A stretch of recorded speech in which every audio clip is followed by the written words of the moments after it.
يا أيتها الطاقة الداخلية، احضري بطريقة غبية.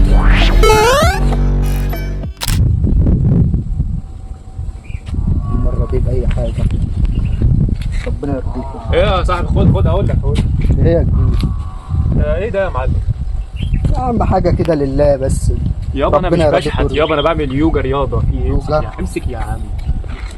انت على فكره شكلك مش غريب عليا، انت بتطلع على النت صح؟ طب بقول لك ايه، إيه؟ انا بعرف اعمل شويه حركات حلوين قوي كده، نفسي امثل افلام اكشن، تقدر تساعدني في الموضوع ده؟ ممكن أصورك وأنزلك عندي على الصفحة، بس أنت بتعرف تعمل إيه؟ انا بعمل حركات جامده اخر كعواشه. طب ما توريني. بس انا خلي بالك، انا قبل ما اعمل الحركات دي لازم احضر الطاقه الداخليه الاول. طب ما يلا حضر الطاقة ديت، خلينا عشان ورايا مشاوير وحاجات. بص يا معلم، بس لازم ايه، البس النضاره دي عشان تحضرها كويس.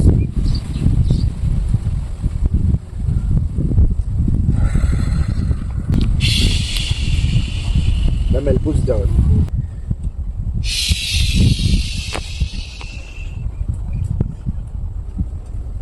يا أيتها الطاقة الداخلية، احضري بطريقة غبية.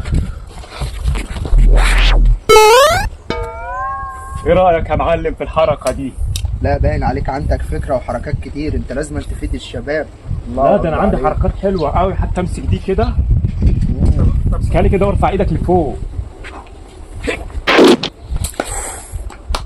ايه رأيك؟ لا لازم أنا أصورك عشان تطلع وأنزلك على الصفحة والناس صح، تشوف. صورني كده بالموبايل لا بتاعك لا الجميل ده. لا لازم أنا أصورك. نوع ايه الموبايل ده بقى بتاع الناس المشاهير؟ بص أنا هصورك وأنزلك تمام؟ بس عايز دعوتين حلوين منك. يا رب تنستر وتبقى حلو كده. صورني كده يا صاحبي. استنى بقى اما البس الشبشب، عشان الحركة دي لازم البس الشبشب فيها. تمام يلا. يلا بينا. بص بقى الموبايل ده. يا شوال